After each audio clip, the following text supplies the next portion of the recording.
Assalomu alaykum onlayn reklama a'zolari. Sizlar bilan g'aybona yana bir bora uchrashib turganimdan nihoyatda xursandman. Bugungi temamiz oshqozon, 12 barmoqchak, yo'g'on ichaklarda uchraydigan o'simta kistalar haqida suhbatlashamiz. Bizning Nur Aziz sog'lomlashtirish markazimizga shunaqa bemorlar murojaat qiladi.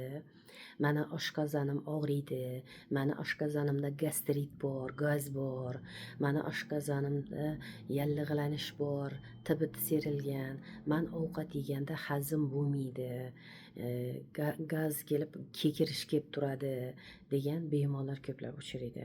Mani oshqozon 12 barmoq ichak, yo'g'on ichaklarimda o'simta bor ekan, mani oshqozon 12 barmoq yo'g'on ichaklarimda kista bor ekan degan bemorlar ko'plab uchraydi.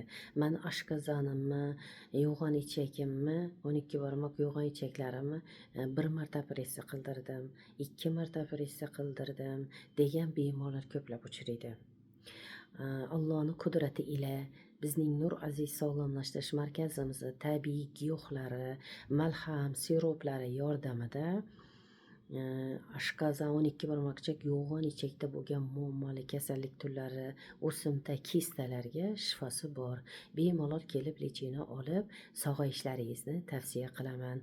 Qayta davolanishga, jarrohlik yo'li qo'llashga, ximiya nur olishga umuman hojat yo'q. Shunaqa bemorlar murojaat qiladi, operatsiya qildirdik, oshdi yopdi degan bemorlarimiz ko'proq uchraydi.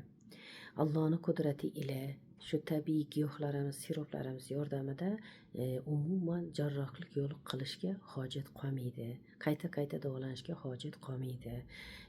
Qancha minglagan bemorlarimiz hozirgi kunda sog'lom. Jarrohlik yo'liga umuman ximiya nur olishga umuman hojat qolmaydi.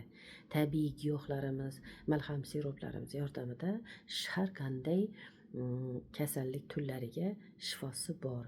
Bemalol kelib lechini olib, oshqozon, 12 barmoqchak, yo'g'on ichakda bo'lgan o'simta kistalarga shifosi bor deb tavsiya qilaman. Bemalol kelib lechini olib, sog'ayishlaringizni tavsiya qilaman. Sog' bo'linglar, omon bo'linglar, kelgusi efirlargacha deyman.